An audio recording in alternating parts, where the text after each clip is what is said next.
Good day, friends and traders. My name is Tian Crick and I'll be your host for today's UTP lesson on support and resistance. And today is Monday, the 27th of March, 2014. Thank you everybody for joining. Before we continue, may I please confirm audio and visual? How's everybody doing on this wonderful Monday morning?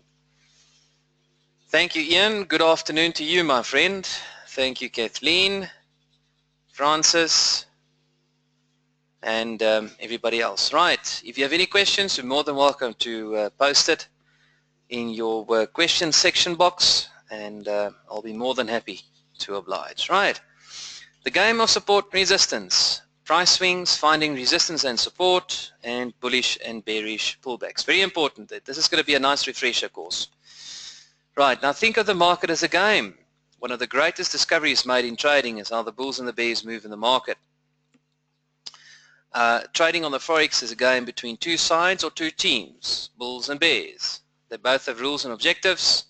They both are trying to keep control of the market and move it in their direction. And there are resting periods, and they both are trying to score points. There's a beginning and an end.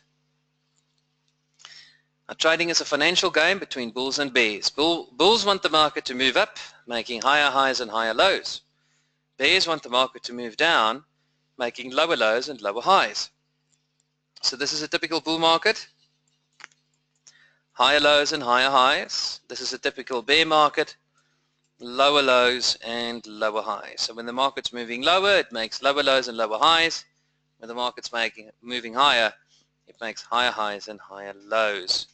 Is everybody with me up to this point? Are we all on the same page up to this point? Great stuff, great stuff. Right. Here's an example of an uptrend. In an uptrend, we have higher highs and higher lows. In a downtrend, we have lower lows and lower highs. Now, how the uptrend price swing and the extension form. We begin with identifying an A low that moves to a B high, creating the up AB boundary. From the B high, the price usually retraces, creating the C low. From the C low, the price begins to rally higher than the B high, forming a higher highs and leaving a higher low to the appropriate D extension. So there's our up AB boundary. Then the market will retrace to the C low, make a higher low, and then from the C to the D, the market will take out the B high, make a higher high until it hits the D extension. So this is an example of a typical bull market. Right, higher lows and higher highs. Here's the uptrend price swing. Up AB boundary, A, B, then the market retraced to give us a low of support, and then the market moves to the D extension to give us a higher high. Higher lows and higher highs. The bulls are trying to maintain control of the market by creating a new high, higher than the last B high. If the bulls create a new high, their target will be the D extension. Once the D extension is hit, the game of bulls versus bears continues, and in the uptrend we will see higher highs and higher lows. Now, finding a high of resistance. Highs of resistance are candlestick formations where there are two candles to the left and two candles to the right that are lower than the center week high. The two candles to the left and the two to the right do not need to fall sequentially, nor does it matter if the candles are bullish or bearish below the center week high. So there's our center week high. We have two candles to the left that are lower than the center week high. We have two candles to the right that are lower than the center week high. If you have a pattern like this, then you have a high of resistance. Finding a low of support. Lows of support are candlestick formations where there are two candles to the left and the two candles to the right that are higher than the center week low. The two candles to the left and the two to the right do not need to rise sequentially, nor does it matter if the candles are bullish or bearish above the center week low. So there's a center week low. We have two candles to the left that are higher than the center week low, two candles to the right that are higher than the center week low. So that is a confirmed low of support. That's how we determine support and resistance. Okay, is everybody with me up to this point? Very important stuff. Very important stuff.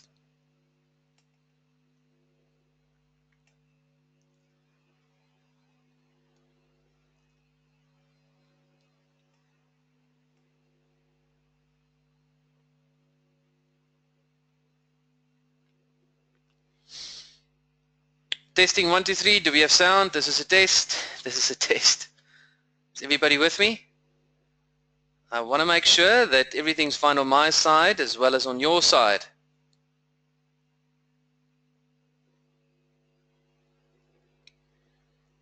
Okay, beautiful. Thank you, everybody. Thank you, thank you, thank you. Minerva, Kim, Robert, and Tom. Okay, and Kathleen. Thank you. Right. Now, how the downtrend price swing and the extension form. It begins with an A high that moves to a B low, creating a down AB boundary. So there's the A high, and then it moves to the B low, creating the down AB boundary. Once the B low is formed, price retraces back up inside the AB boundary, creating the C high. When the bears resume the selling, price U-turns, creating and leaving behind the C high, and continues making lower lows in favor of the bears. When price dips below the B low, the bears are attempting to move to a target of the extension or the D extension new low. Right, so then we're waiting for the market to move from the C to the D, and that will be an extension. And you can see here now we have lower lows and lower highs. Now, how a new level of support forms in a downtrend price swing. The bears are trying to maintain control of the market, creating new lows, lower than the last B low of support. If they successfully create a new low, price will be targeting the D extension, and the game of bulls versus bears will continue to make lower lows and lower highs. The low that is created is a new level of support. Okay, so that D extension is going to be a new low of support. It only becomes an extension when it takes out the B low. Now, when looking for resistance, to find additional resistance, you must go back in time. This is the current market price. So to find additional resistance, you need to go back in time to see where all those lower highs were, because they will be resistance moving forward. In playing the game of support and resistance, you start from where the current market is at the right of the chart, and you move back from right to left, finding higher highs. It's like walking up a set of stairs. To find additional resistance, you must go back in time. So this is where the current market is right now, and just go back in time to see where those lower highs were, because they will be levels of resistance. When looking for support, to find additional support, you must go back in time. So that's where the market is at the moment, and look at the preceding bullish move. All those higher lows will be levels of support. So you start from where the current market is at the right of the chart, and you move back from right to left, finding lower lows. It's like walking down a set of stairs. Here's an example. To find additional support, you must go back in time. So this is the current market. That will be a level of support. That will be a level of support, support, and support, and support. Right, let's just go and have a look at this in the live market. Just open up a new workspace, UTP lesson. Let's open up any chart. Let's open up pound yen chart here. Right, so this is the current market, right? There we go. This is where we are now, and that is the current market.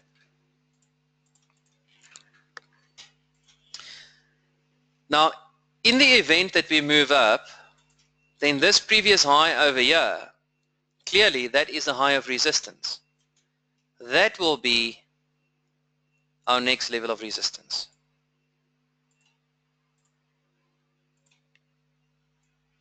Over there. Right.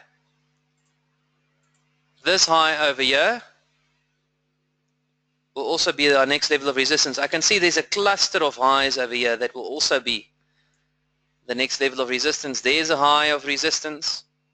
That one is lower, so it's not that important. We have another high of resistance over there and there.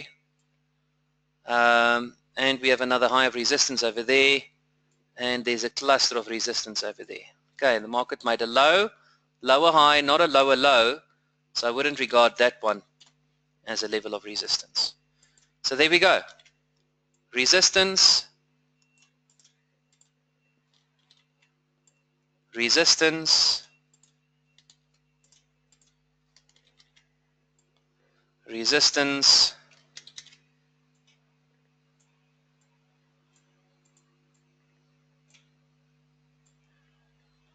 resistance, and resistance again. Right, so moving forward, because I've now marked my past levels of resistance, if we now move up, the market is likely to bounce over there, score a point, come back, bounce over there, come back, bounce over there, and there, and there, and there, because all these levels will be levels of future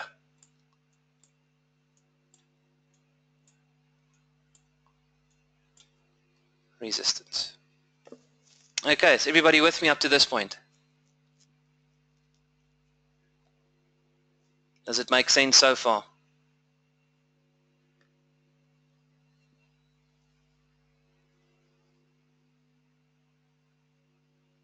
Okay, beautiful. Right, bull or bear?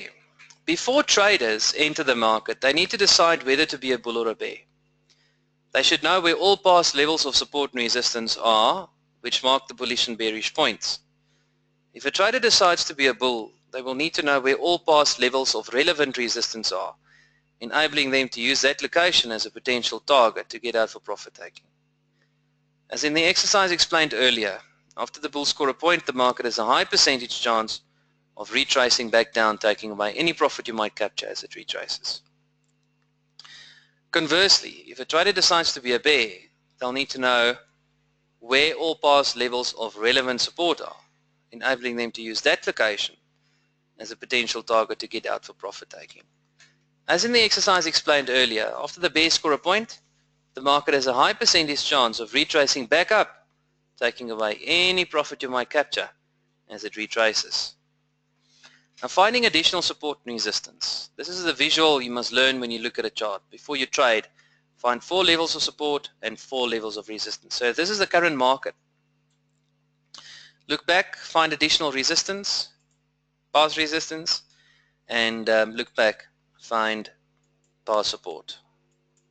Okay, so if we look at the current market that we have over here, then that will be past resistance, and this over here will be past support.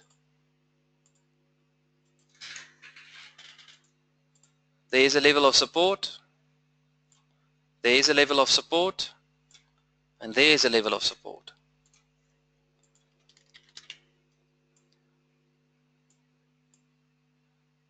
Support,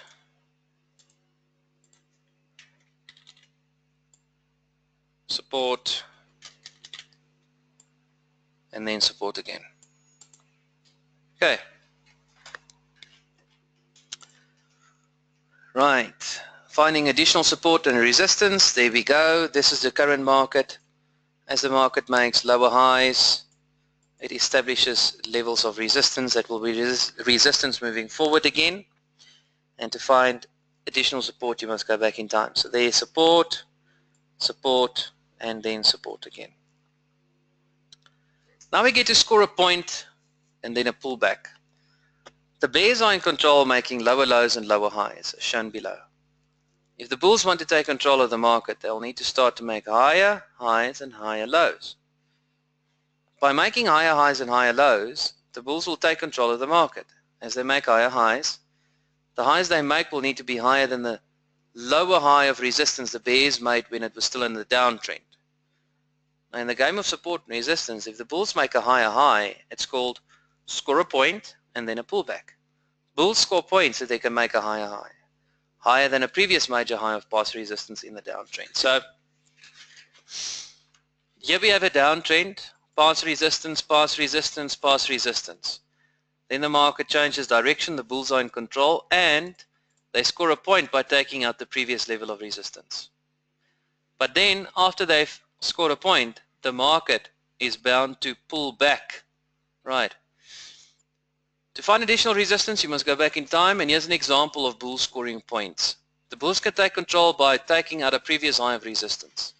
In the game of support and resistance, it's called score a point and then a pullback. Bulls score points if they make a higher high, higher than a previous major high of resistance.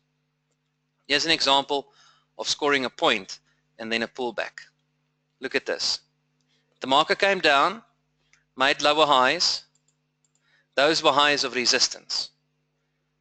Then the market takes out that high of resistance, then scores a point and then pulls back. Then it goes up again, takes out a high of resistance, scores a point and then pulls back. Then scores a point and then pulls back. Scores a point and then pulls back. To give you an example, we are facing the same scenario in the Euro New Zealand dollar at the moment. Look at this picture over here.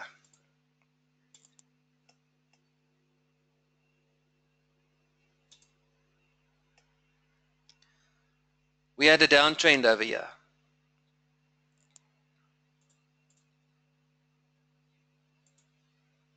There's a downtrend.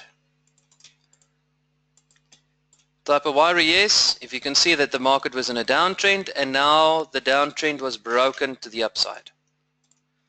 We had lower highs here, resistance, resistance, resistance, resistance, resistance.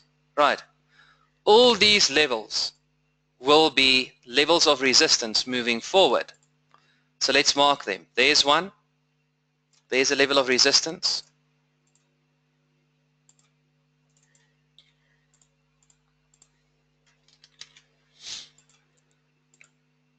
There's a level of resistance. There's a level of resistance. There's a level of resistance. There's another level of resistance over here. There. So there's a level. And then there's a level over there. Right. Obviously there's a few levels as well going up. But I want to focus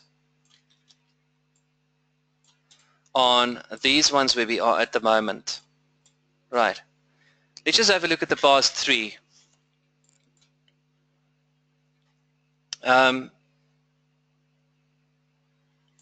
Let's illustrate this by drawing a downtrend line here. There. Right. Change the color.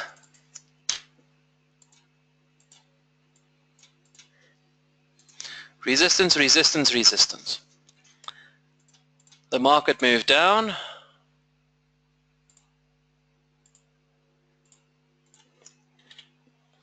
High, low, lower high, lower low, lower high, lower low. Then it broke resistance. Broke the trend line, and then the market was supposed to find resistance at a previous high. That didn't happen. There was so much momentum that the market went all the way up, broke that resistance and the next one. But now it has taken out that high. Right, now all of a sudden we have a higher high.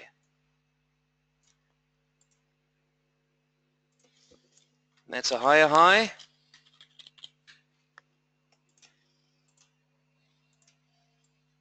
There. And this is a previous high.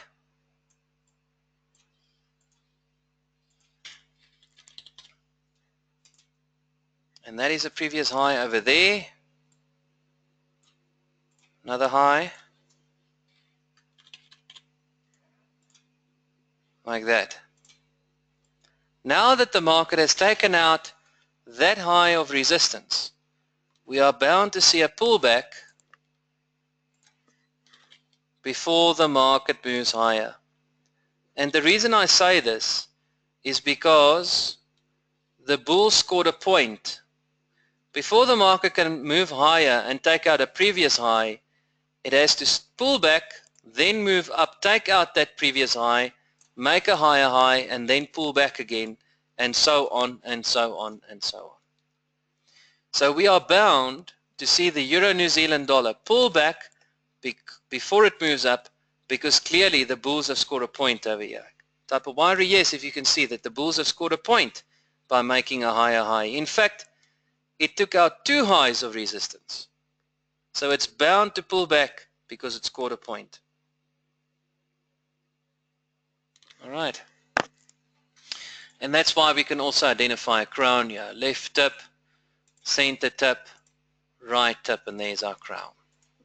Okay, good stuff. Right, score a point, pull back. The bulls are in control, making higher highs and higher lows, as shown below. There we go. Higher highs, higher lows.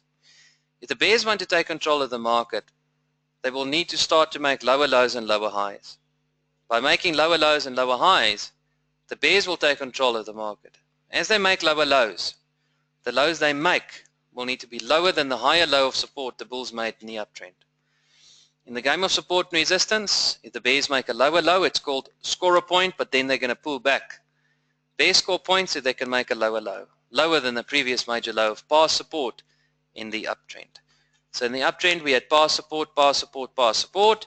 Now the market changes direction. It takes out past support, scores a point, and then retraces before it moves down and attempts to score another point. We can see on the dollar Swiss, actually the dollar yen, that one's been coming down nicely. Look at this, right? Let's have a look at the preceding up move. It's quite a substantial move there. But let me open this one on a larger time frame. There we go. So that will be a low of support over there. That will be a low of support. Low of support. Support over there, and there, and there, and there, and there. Right. But now we can see that the market came down, scored a point, and then pulled back. Now the bears are most certainly in control because the market has been making lower lows and lower highs.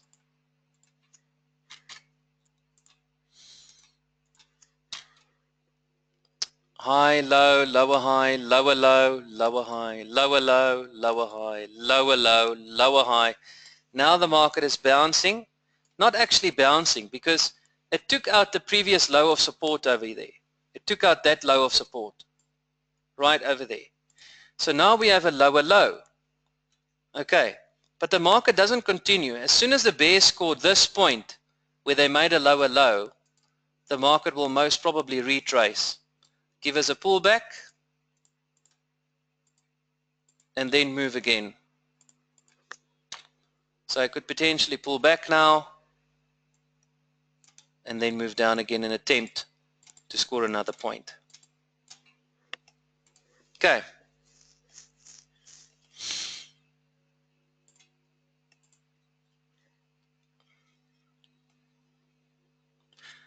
Brett says, Tian, all presenters use different time frames, but this will work on any time frame. Yes, it will work on any time frame, Brett, any time frame.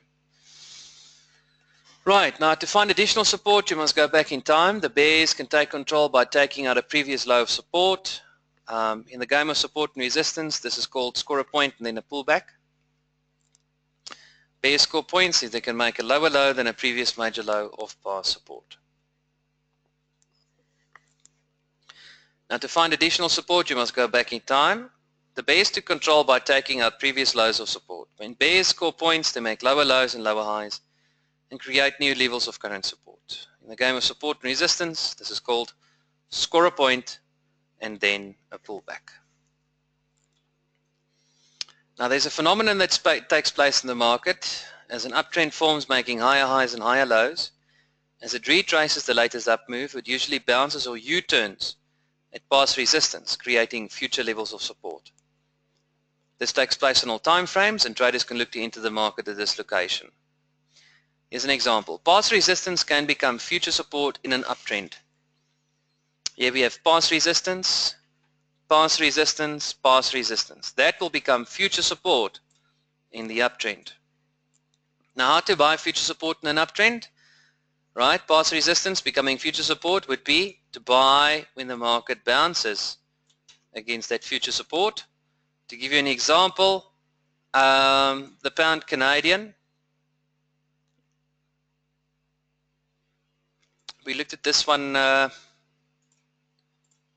earlier this morning. There we had past resistance. Over there, past resistance becoming future support. And this was acting as a pivot. Just call it 1.65 figure.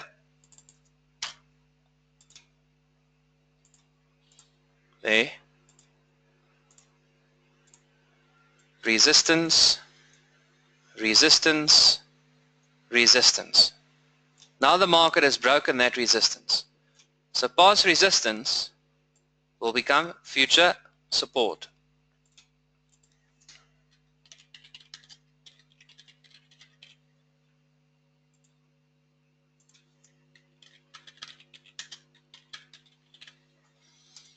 So the market may move down, bounce at future support, and then continue with the uptrend. Right, and that would be a great spot to look for a buy at future support. Okay. Trader's tip. Now, current levels of support and resistance are best seen on time frames of 1 hour and greater. Smaller time frames of 30 minutes and under have a tendency to create false levels of support and resistance. On smaller time frames, there's a lot of wave movement, known as market noise, which can confuse traders and create highs and lows that are not necessarily true or major levels of support and resistance.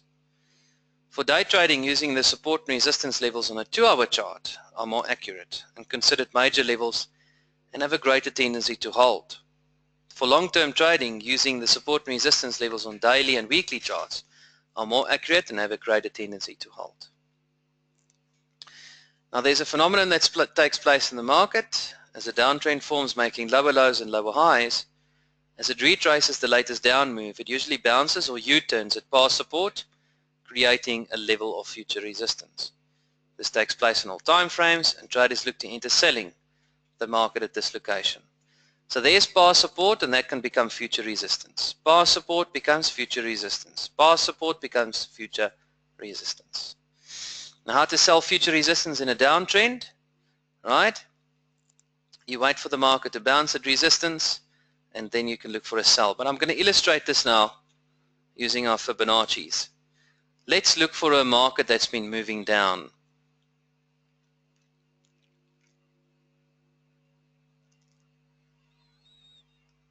Let's have a look at the dollar Swiss. Let's open up a 2-hour chart.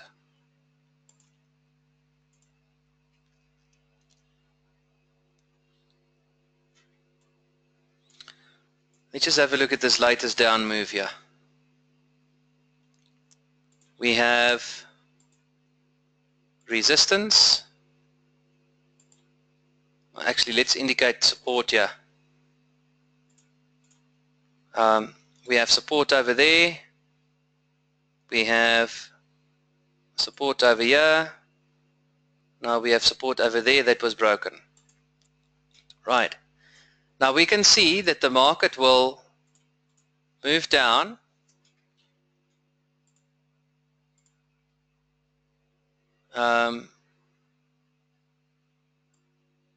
Create a level of support.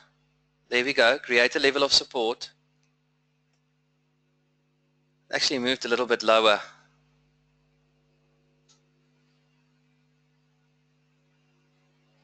So that was support over there. Then it took out support, then came back to bounce at that past support becoming future resistance, and then created a new level of support, right? Then the market bounced, came up, took out the support, created a new level of support, then went up, bounced it past support becoming future resistance, and now we recently have seen a lower low. So that support and that becomes future resistance. That support and that becomes future resistance. That is support and that becomes future resistance. Right, is everybody with me up to this point? Can you see our past support becomes future resistance?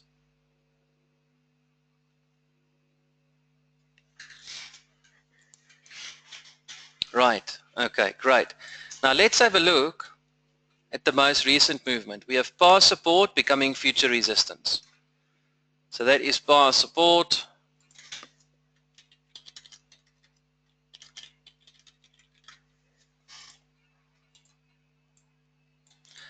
And this will become future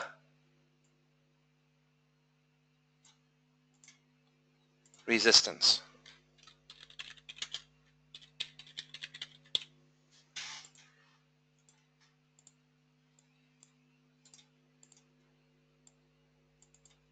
Okay. Now I'm going to wait for the market to retrace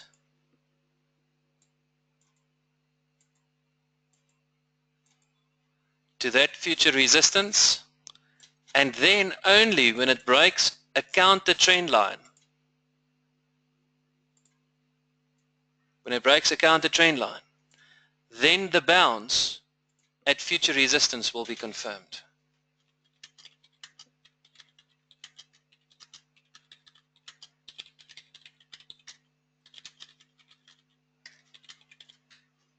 There we go.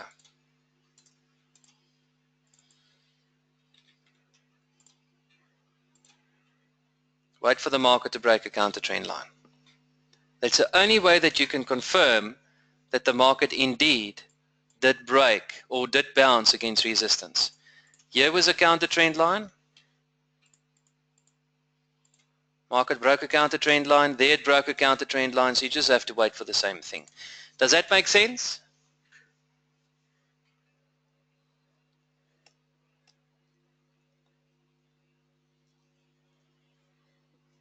Okay, great stuff. Thank you, Mel. Thank you, everybody. If you have any questions, you're more than welcome to ask it now. We have a couple of minutes left before the UTP lesson comes to an end.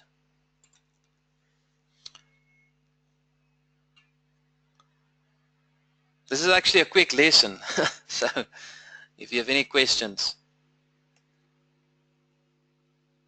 you can just post it here. Okay, that's a pleasure there, Mel. Mel says, well explained.